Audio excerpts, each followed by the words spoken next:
हाँ, तो क्या हाल है मेरे एमएमए वाले दोस्तों।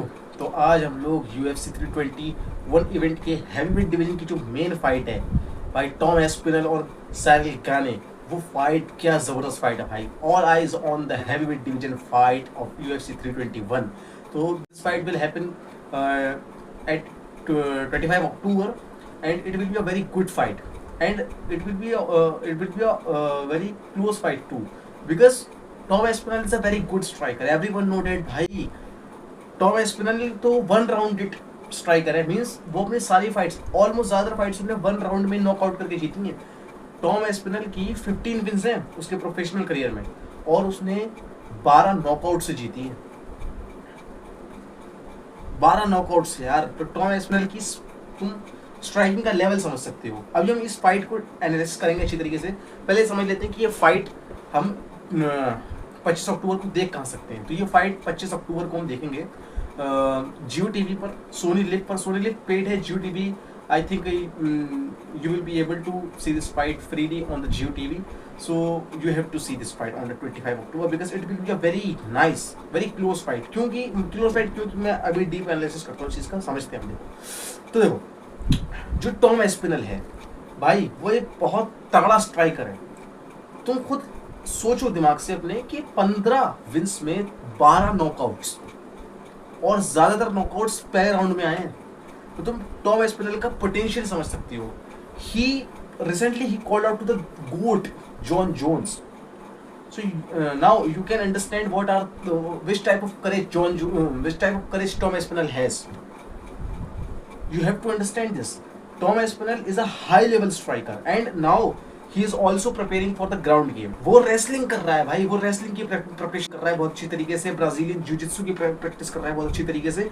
और सबसे इंपॉर्टेंट बात ये है कि जो टॉम एस्पिनल है उसके पास टेक डाउन्स को डिफेंड करने का बहुत अच्छा, he has a skill to defend a takedowns. वो टेक डाउन्स को डिफेंड कर सकता है, समझ रहे हो।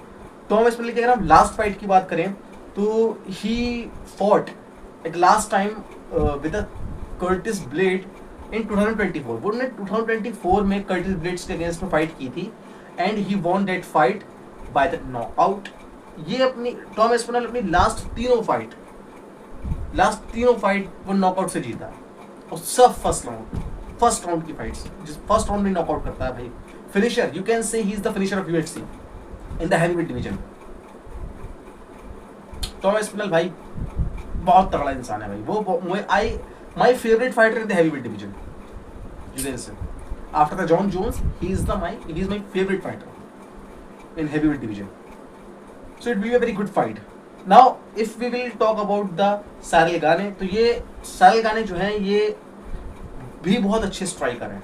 ही was a Muay Thai fighter and he was undefeated in the Muay Thai career. हाँ, साइरल गाने के अगर आप मैचेस देखोगे, if you will study the matches of the Ciryl Gane, तो उनकी स्ट्राइकिंग भी बहुत जबरदस्त है। That's why I said that this fight will be close fight. ये फाइट बहुत ज़बरदस्त फाइट होने वाली है क्योंकि अगर हम साइरल गाने की तरफ देखें तो वो म्यू थाई प्रोफेशनल फाइटर रह चुके हैं और अनडिफिटेड थे। 14-0 का उनका रिकॉर्ड है, प्रोफेशनल म्यू थाई रिकॉर्ड। सो उनकी स्पैरिंग, उनकी स्ट्राइकिंग, नीज, एल्बोज बहुत ज़बरदस्त है भाई। उनकी किक्स भी बहुत ज़बरदस्त है। जब मैंने उनके मैचेस देखे तब मुझे तो लग रहा था कि भाई वो किक बॉक्सर है, कोई फॉरवर्ड किक बॉक्सर है, क्योंकि उसकी किक्स बहुत अच्छी हैं। अगर हम साइरल गाने के मैचेस को देखेंगे तो उसकी किक्स बहुत ज़बरदस्त है। तो हमें उसको अंडर एस्टिमेट नहीं करना है। We can not underestimate the potential of Ciryl Gane. He has complete potential to defeat the Tom Aspinall. That's why I called this match as a close fight. You have to understand this. ये fight बहुत ज़बरदस्त हो सकती है। अगर हम Tom Aspinall की wrestling को देखें तो he is not a good wrestler, क्योंकि हैवीवेट डिवीजन में रेसलिंग तो उस लेवल की नहीं होती है, ज़्यादातर स्ट्राइकिंग पर ही काम करा जाता है। लेकिन फिर भी he has the potential to defend the takedowns. ये उसके पास एक बहुत अच्छी यू कैन से एडवांटेज है। बट अगर हम साइरल गाने को देखें तो he has not this advantage, वो टेक डाउन को डिफेंड नहीं कर पाता। भाई मुझे तो ये फाइट बहुत ज़बरदस्त लग रही है क्योंकि टॉम एस्पिनल अच्छी तरीके से प्रिपेयर कर रहा है, वो अपनी कमजोरी पर प्रिपेयर कर रहा है, वो अपनी रेसलिंग को अच्छा करने की कोशिश कर रहा है, ब्राजीलियन जिu-jitsu को अच्छा करने की कोशिश कर रहा है, ताकि अगर उसको ग्राउंड गेम करना पड़ जाए सारल गाने के साथ, क्योंकि वो अच्छे स्ट्राइकर है ना सारल गाने, इस वजह से तो अगर उसे रेसल करना पड़ जाए, ग्राउंड गेम पर काम करना पड़ जाए, तो वो उसके लिए प्रिपेयर कर रहा है। सारल गाने को भी अगर तुम देखो तो वो भी अच्छे से प्रिपेयर कर रहा है, ही इज प्रैक्टिसिंग, है ना। तो दोनों की प्रिपरेशन बहुत तगड़ी है, दैट्स वाई अगर तुम टॉम एस्पिनल का प्रोफेशनल करियर देखो तो he fought 18 times and he win 15 matches and 3 losses. And अगर सारल गाने को देखो तो उसने 13 फाइट्स जीती हैं, 2 फाइट्स हारी हैं, और दोनों ही एक तगड़े स्ट्राइकर हैं। तो ये फाइट इसीलिए मैं बोल रहा हूँ कि क्लोज हो सकती है, but it will be a very good fight. अब मैं इसके बारे में आपको ये बता सकता हूँ, if we gonna to predict this fight, so अगर टॉम एस्पिनल डोमिनेट करने लगे पहले ही राउंड से, तो वो नॉकआउट कर सकता है पहले राउंड में सारल गाने। क्यों मैं ऐसा बोल रहा हूँ? क्योंकि टॉम एस्पिनल ने कर्टिस ब्लेड्स जैसे फाइटर को नॉकआउट किया है,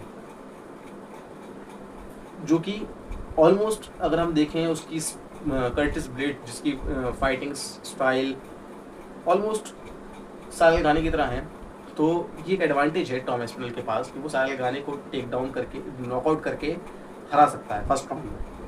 अगर वो डोमिनेट करने लगे, Tom Aspinall has to be dominant in this fight.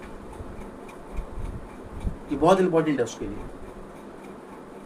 क्योंकि अगर सारल गाने डोमिनेट करने लगा तो Ciryl Gane has potential to knock Tom Aspinall down. समझ रहे हो? तो अगर हम इस फाइट की प्रेडिक्शन करने की कोशिश करें तो it will be a unpredictable fight. It will B unpredictable fight and now it is unpredictable fight. हम नहीं प्रेडिक्ट कर सकते, क्लोज फाइट हो सकती है क्योंकि दोनों ही बहुत तगड़े फाइटर हैं। But because Tom Aspinall is my favorite fighter, so that's why I want to say that I hope Tom Aspinall will win this fight. ये फाइट टॉम एस्पिनल जरूर जीतेगा, मुझे लगता है। ऐसा लगता है का मतलब ये नहीं कि मैं केवल ओपिनियन दे रहा हूँ because I am a fan of Tom Aspinall. No, Tom Aspinall has some plus point over then Gane. तो ये फाइट टॉम एस्पिनल की जीतने की संभावना इसमें है, क्योंकि टॉम एस्पिनल के पास सबसे इम्पोर्टेंट चीज़ टेक डाउन्स को डिफेंड करने की स्किल है, जो सारल गाने के पास नहीं है। दूसरी इंपॉर्टेंट चीज़, टॉम एस्पिनल ब्राज़ीलियन जिu-jitsu और रेसलिंग पर वर्क कर रहे हैं।